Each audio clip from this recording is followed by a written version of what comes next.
Hey, what's up, you guys? It is Alex Raining here with our Thursday live training sessions for Agent CRM, and I am joined by a very special guest, my man, Cody Askins in the house. What's up, Cody? What is up, sir? Good to see you. Thanks for having us. Absolutely. And then joining Cody, we have Dominic and Celeste. They're on the Smart Marketing team. They're absolutely brilliant at helping agents with their leads and, most importantly, converting the leads. Today, we're going to talk about leads, converting the online leads that you buy. We're going to have a good conversation about what the difference is between generating leads and then buying leads. And then we're going to dive into actually converting online leads. This is one of the most common questions that I get, is whether you're generating a lead through an ad that you control or you're calling a lead that somebody else has generated and now you've purchased that lead. How do you close it? So we'll be diving into that. This is going to be more of an interview style. So it's going to be a little bit different than my normal Thursday trainings, you guys, where I'm like going over the shoulder and you're watching me inside of Agent CRM. This is all about strategy, mindset, and actionable tips that you can use as soon as we're done here to close some more leads. So I'm going to intro you guys. I briefly mentioned it, but Dominic and Celeste, would you guys introduce yourself? And then Cody, for the people that don't know who you are, I would love for you to introduce yourself as well. Yeah. So my name is Celeste. I've been with Cody here for the last 3 years. So my main focus has been the marketing side and the lead generation. So I'm really passionate about it. I speak the language of leads. So I help run a team over here. So it's just really exciting. And I really love working with Cody and our big team. So that's what I have to have over here. I love it. Thank you, I love it. Celeste. Thank you, Celeste. Yep. So my name is Dominic. I was previously in the PNC side of things, working on the captive side, but found Cody, been with him for about a year now and changed my life, learned a ton. So excited to chat with you guys. Yes. And Dom's already made 100 grand this year, and Celeste isn't too far behind, which is pretty cool. Let's go. Let's go. Yeah, I'm blessed. Yes. Dude, you're awesome. So I'm Cody Askins. I have been in the insurance industry since I was really since I was born, right? Once I had a pulse, I was in it because my dad's been at 33 years as of April. I got started in the business at 19 as an intern, 20 as a full-time agent. When I first got started, I was cold calling and cold door knocking. Talk about leads and marketing today a little bit. I wasn't doing any of that. And so I was cold calling, cold door knocking, and in college playing basketball, taking 21 credit hours a semester. And I, from cold calling and cold door knocking, earned $117,000 my first 8 months. Fell in love with the business, sold for years, and I got a ton of stories around that. And then December of 2015, I started putting out content to help insurance agents. And I didn't know where that would lead or what the plan was. And I just started putting out videos. Hey, I made 8 grand this week. Here's how you can too. Like, you can do this, and agents started responding to it, and being receptive to the concept. And so it's evolved into multiple different companies and a bunch of team members and staff and sales reps and the 8% conference and all the other crazy stuff that we do now. So I love it. I love it. I love it. You're an inspiration. And for those of you that are like, man, I want to learn more with Cody, hang out with Cody, 8% conference happening next month in Dallas, Texas. It's going to be a life-changing event, honestly, between Cody, the other guest speakers that you have there. It's going to be so awesome. So let's jump in and talk about leads, Cody. So, when an agent is rocking and rolling, getting started, there is so much information that is being thrown their way. It's like, water hose of information and opinions about what to do next and how to grow their business. What would you say to someone who is getting different points of view about generating leads and buying leads? What are the pros and cons of each if you were to be asked that right now by an agent sitting in front of you? Yeah, it's a good question because I first started generating leads back in end of 2016, early 2017, just because I knew the importance of getting in front of people. You think about insurance, like if you don't physically see a prospect, it doesn't matter. And so whether you're generating your own or buying them, like you absolutely have to do it. There's pros and cons to both. I mean, if you generate your own and you're good at it and you can stay up to date with the 4 million changes all the time, then you can actually actually get a lead for less, right? Which is great. And you can kind of control what's going on. You can use your own brand. You can see what's happening, right? Which is important. And we do that for clients too, where we can actually physically manage their campaigns. They can look over our shoulder. They can see everything as we're doing it. Not my favorite style anymore, but it's something we still do. And then they can also just buy leads, directly. And there's some agents that are like, dude, I'm not a tech genius. I don't understand all this stuff. And I'd rather just find a reliable source and get involved and pay, which is great too, And so there's pros and cons to both. But at the end of the day, what an agent's got to eventually figure out is, like, I believe I was successful my first year and ever since, because I found a system of something I could do every single day and put forth activity and produce results. And so no matter what that is, right, whether it's age leads with the agent CRM schedule bot, right, who knows? At the end of the day, it's all about consistently getting in front of people. And once you figure out the mousetrap that works for you, freaking exhaust that mousetrap as much as you possibly can, and just consistently win and make sales and make money every single week. I love it. I love it. A lot of people talk about generating their own leads online, but it's not as simple as just uploading an ad and having leads trickle in. There's a lot more to it, right? So, I know that you guys help others generate leads. We'll, talk about that a teeny tiny bit, but when I think of buying leads, because I buy leads for my business, and I'm sure you guys buy leads for your own, but when I look at a bought lead, I don't look at it as a lead that has less value, right? Because that lead has raised their hand and said, I'm interested in this product. Whether they got it from an ad that had my brand name on it or not, that's still someone who's interested in my product. But now we have the uphill climb, right, of like them learning to trust us. Like, they filled out an online form. Now Alex is calling them. How do you break through that on a phone call, Cody? Because I know that's going to be like the next step. So you got the lead. Now what? Like, what are your tips for breaking through to a stranger on why they should trust you? Yeah, and I could literally do hours on this, but I'll make it super quick. When it comes to calling, when it comes to calling and working leads, getting someone on the phone is obviously the most important part, right? And so there's ways to do that through automation, through texting, through triple dialing, through using a local number. Even our sales reps, we use Kixie in our office, and we actually have like a local area code that maps, which is important. Yeah. Is it the end all be all? No, but those kind of things can help. And then once you get somebody on the phone, there's a few tips that I use. So I don't like to say, is this Betty Jones? Like, I just say, if a female answers the phone, I say, hello, Betty. Like, I'm assuming it's the right person instead of just like starting off and not sure, because we've all had the phone call. I literally got a phone call, no lie, from Sirius XM earlier today. And I always use this example a lot. So it's kind of funny. I got this call at 12:46 p.m. from Sirius XM, right? Which is kind of crazy. Because I get Sirius XM that calls and they're like, hey, is this Cody? And I'm like, nope, you got the wrong number, right? And none of us we've never done that before, right? We've never done that before.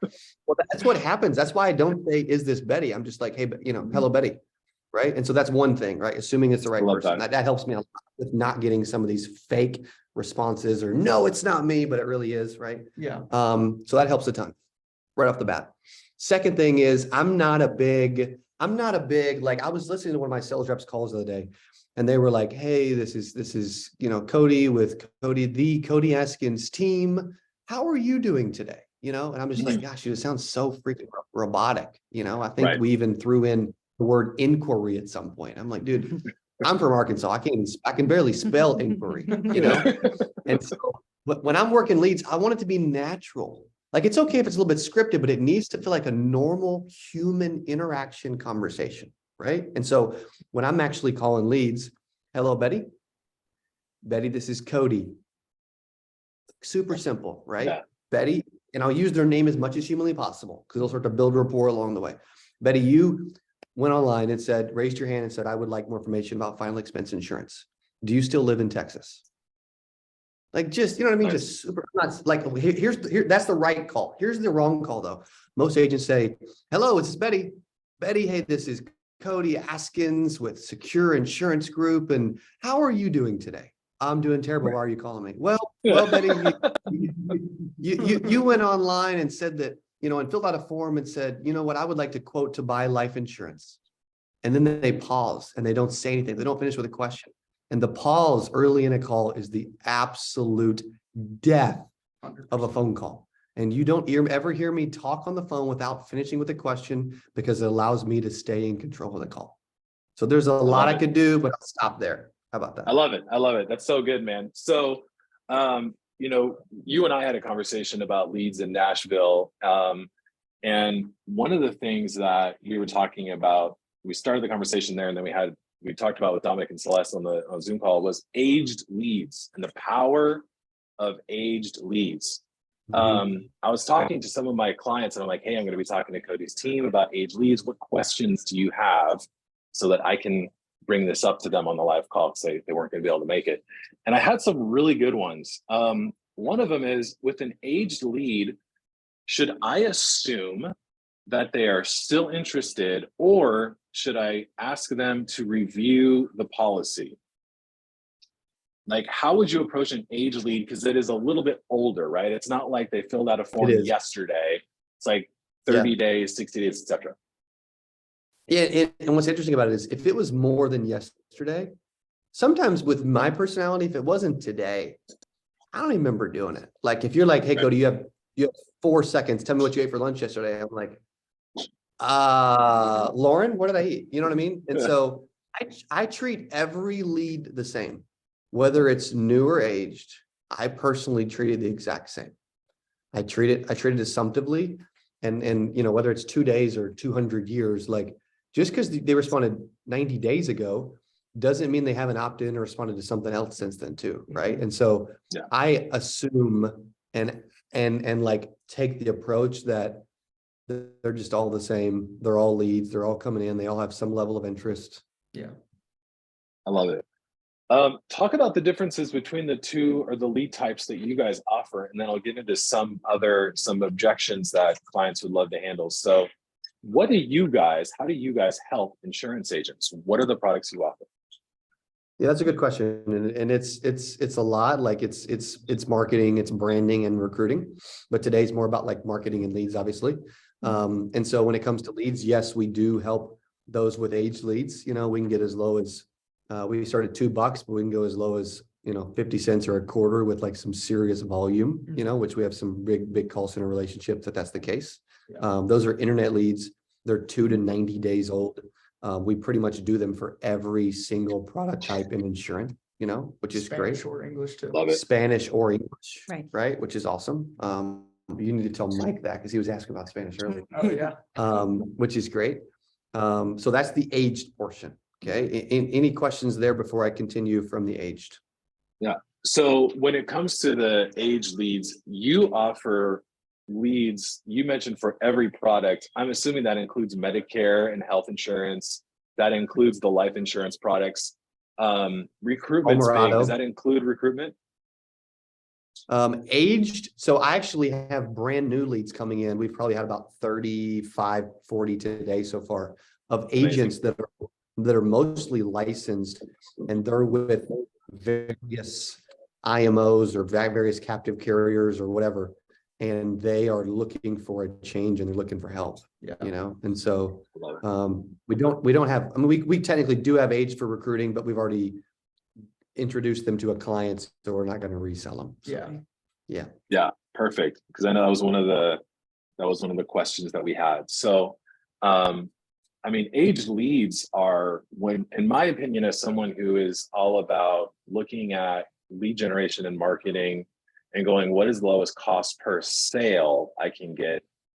I think aged leads are almost a no-brainer to have on a regular purchase cycle, right? Like, just continue to bring in new names that I can market to. True. Yeah, true. And Dom just added, like, especially if you have something like ScheduleBot, that can actually do some of the heavy lifting for you. Most of our clients haven't had that. I'm excited about the agent CRM relationship, just because we hung out in Nashville, and like, I love what Alex is doing. Once I saw you present at Arturo's mastermind in Nashville, I was like, why is I'm a marketing guy, I'm a branding guy, I help agents with recruiting, I love to speak and do events. Why am I trying to act like we're tech when you're freaking a genius at it, And so thank you, man. And then So we have the age leads. What are the other lead types that you have and what are the difference? Because I know you were excited when we were talking about the premier leads, I think you called it. Describe those and just geek out on that. Tell me why you're so excited about those leads. Yeah, so we have a specific final expense lead as an example, and we're testing it for other products right now too. Should have live pretty soon, but we have a client that's spent over $600,000 the last 10 months, a very big call center on Google and YouTube. And we have now taken what they do and we've made it mainstream for the everyday agent to actually get access to fresh Google and YouTube final expense leads. They can actually go straight to them. The way this works is, and we actually can send a video screen recording of the landing page as well. They're selecting, they're answering yes to 5 different questions. Like do you have a beneficiary? Do you have a family? Do you want $30,000 of coverage? Are you interested in not having a medical exam? Like those type of questions. So they have to say, yes, I want to qualify. They have to go through 5 different questions. They have to answer them all yes. It's very, very high intent funnel. And then they go through and fill out 9 different fields at the very end of the landing page and actually click get a free quote. And those are individuals that they've went to Google and YouTube. They're actually searching for insurance. Like the thing about Facebook is great, but somebody on Facebook didn't ask for insurance. They strolled down the Facebook highway and said, you know what, that's intriguing. I'll click on it and I'll fill it out. It doesn't mean they're actually in the market to buy it. Yeah. Right. And so we can give people plenty of those leads. But what I've seen from a quality standpoint, it's the highest quality final expense lead I've ever seen outside of like direct mail. And this call center proved it. Like it's a big final expense call center. They do $40 million a year in final expense. We manage their $70,000 a week in marketing budget, and they love the leads that are coming for final expense from Google and YouTube. They stopped all their Facebook spend. They stopped all their TikTok spend yesterday, and they continue to increase their budget related to this. Now, this is something that as long as somebody has $1,500 to $3,500 a month for, we can actually just take what we've done for another client, duplicate it and feed it straight to them. And then they can get for $1,500, they can get about 40 leads. For $3,500, they can get about 100 leads. But they're not having to pay setup fees and monthly management fees and get G2 certified and create an AdWords account and all the other stuff that's very complex, which we do, by the way, but it's complicated and it takes time.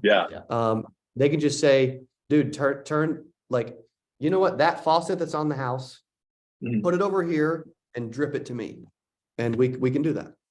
Yeah, I love that. I love how you defined it because it's so hard for me as a marketer to talk about the difference between you setting up your own and then having somebody else. I mean, really, when they hire you to generate leads for them, they're saying you have this well-running engine over here that is currently pushing all of these leads in one direction. Like, I would like you to attach a hose to that and have some of those leads come over here too, right? So now it's like, we know it's working. So now get those people who are raising their hand and divert some of them over here. Like, I'll pay for that privilege. So I don't need to do the experimenting. I don't need to try to figure this out. I don't know. I don't need to throw money at a hope and a prayer. This is already working. So just send some of those leads over here. So that's in a nutshell, folks. For those of you listening, that's why you want to buy leads from lead vendors, because it's already working. Now you're just having it come over to you.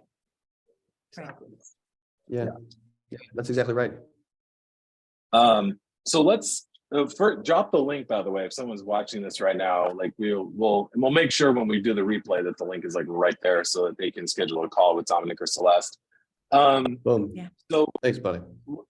Let's talk about before we open up to Q&A. I had some of the people in my inner circle drop some questions about how to deal with some of the leads. A couple of them are already clients of yours, actually buying leads, but some of the objections that they hear that they would love some, Cody tips for how to respond. One, and this is the most common one when they call aged leads specifically, I've already found a solution. Yeah. How do you respond to that?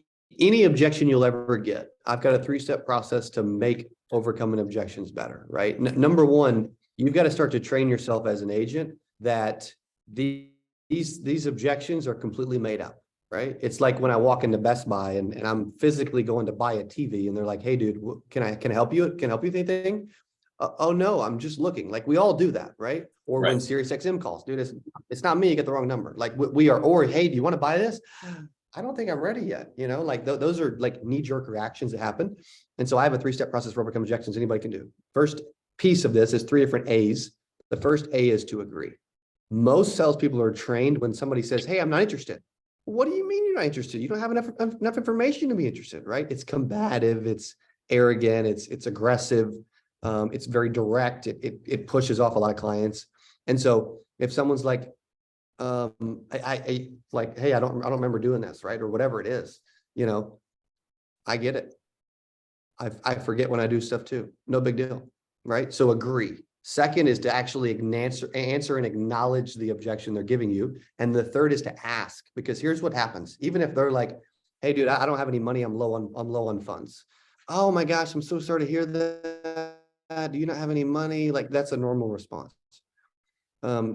Here's a response I would use, right? I feel like, hey, I'm low on funds, don't have a lot of budget, don't have any money, whatever, or it's too expensive, etc. I'm with you. I wish I had more money too. The good news is this program was meant for people on a fixed and limited income, which I'm assuming that sounds just like you, doesn't it?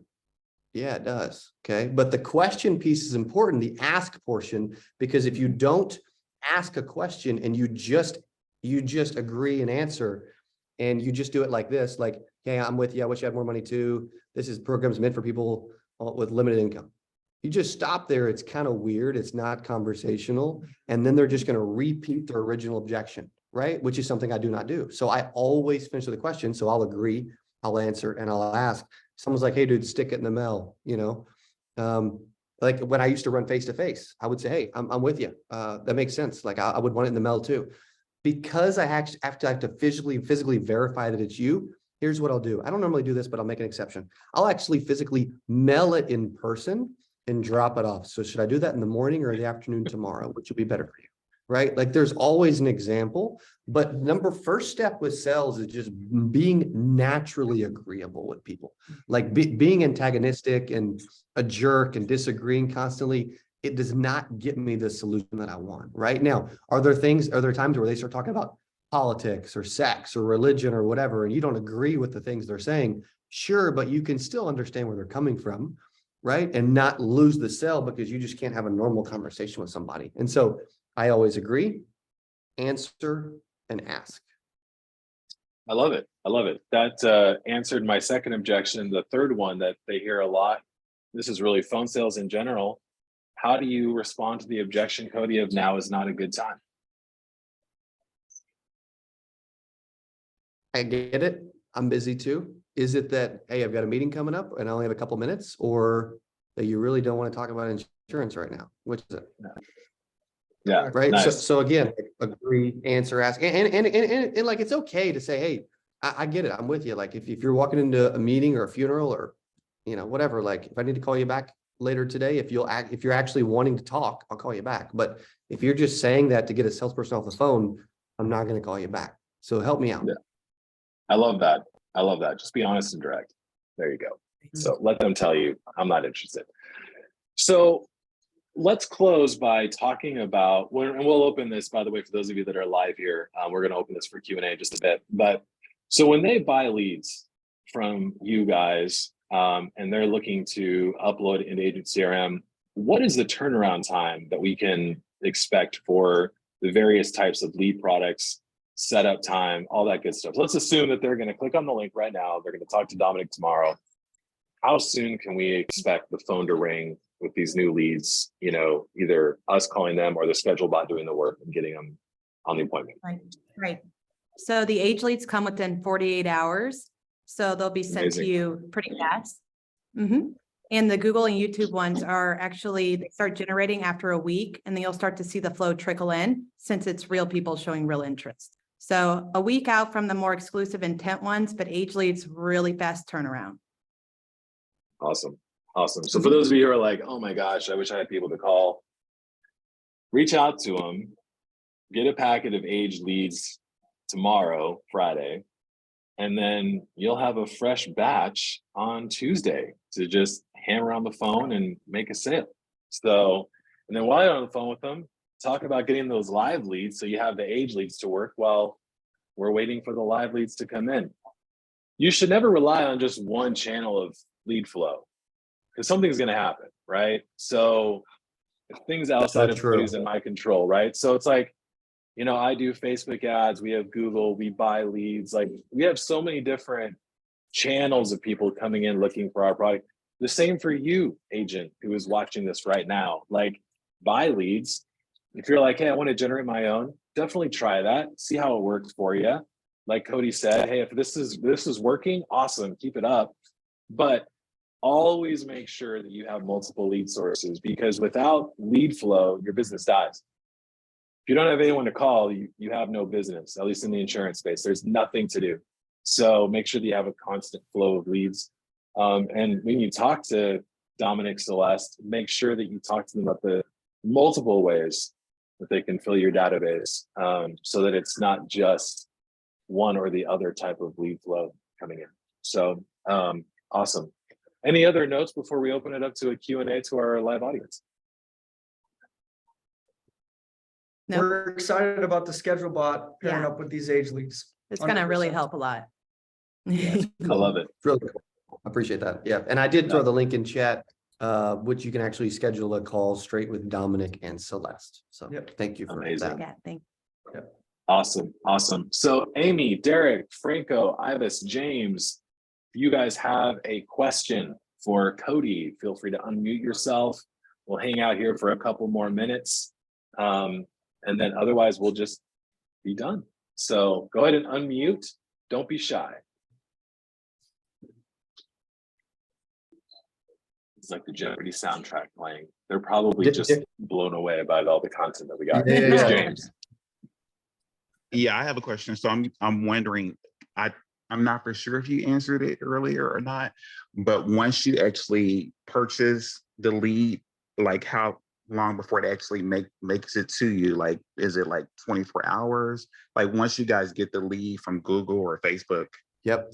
how Great far question. before it reaches like my hand? Right. Absolutely. Really good question. So if it's Google and YouTube specific, once we actually have the campaign set up and it's on and a lead comes through the landing page, it goes direct to you immediately within seconds, Yeah. right? And so it's exclusive to you and it goes direct to your agent CRM or inbox or whatever. So.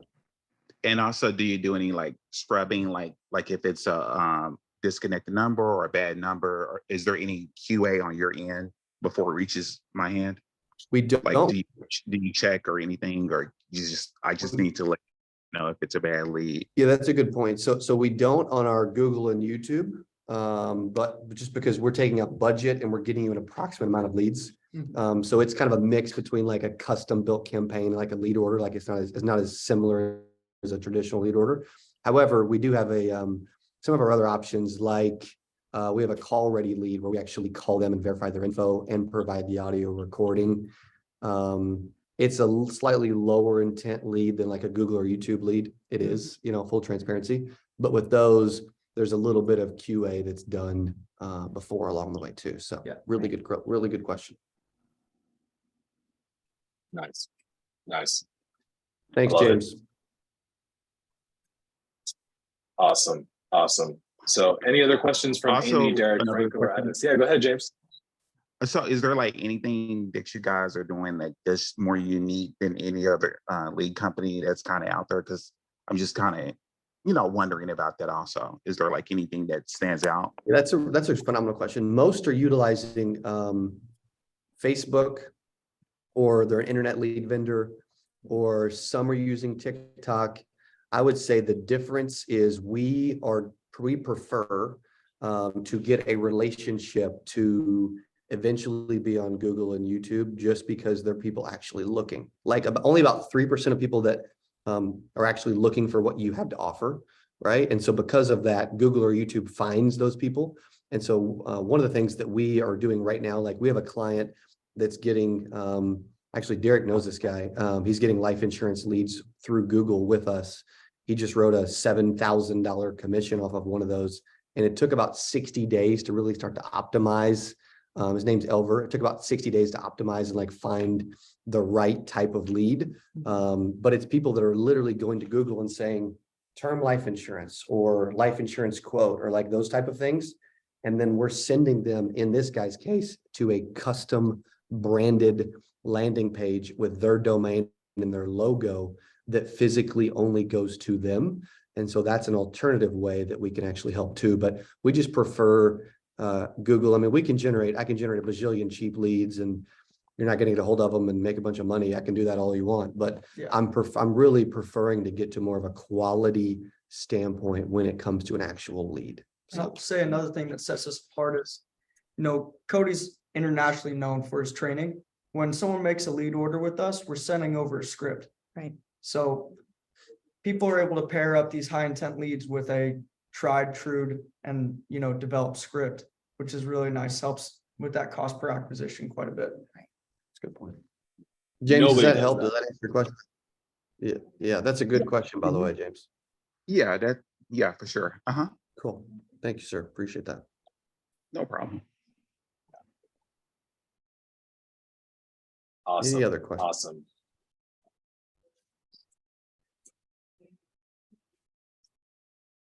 Sweet. Well, Cody, thank you so much for showing up. What a fun surprise, man. I loved it. So we're going to take Thank this, you. we're going to upload it to YouTube and our Facebook group. And then I will be there. I'm so excited to be live hanging out with you guys in Dallas in less than a month. To join us in Dallas, is it 8%conference.com? 8% Nation. Yep, 8%Nation. 8% Nation, sorry. Yeah. No, you're good. Yeah, 8%Nation.com, and then you'll click on or click on get tickets. It'll take you to a different page, 8%Nation.com/Dallas. I'll actually put the link in chat, but they can go to 8%Nation.com and they get to see you on stage this year too, which is pretty freaking cool, by the way. Oh, yeah. Super stoked about that. Thank you for the invite. That's right, man. Thank you, brother. I'm excited. You're doing some special stuff. I love the partnership and the relationship, and I'm looking forward to seeing you rock and roll at 8% with E.T. the hip hop preacher and Brad Lee and all the other cool speakers we got lined up. So It's going to be so fun. So thank you guys, Dominic and Celeste. I really appreciate your time as well. Thank you for being here. I will see you guys soon. Have a great rest of your day. Thank you. Thanks for having us. you.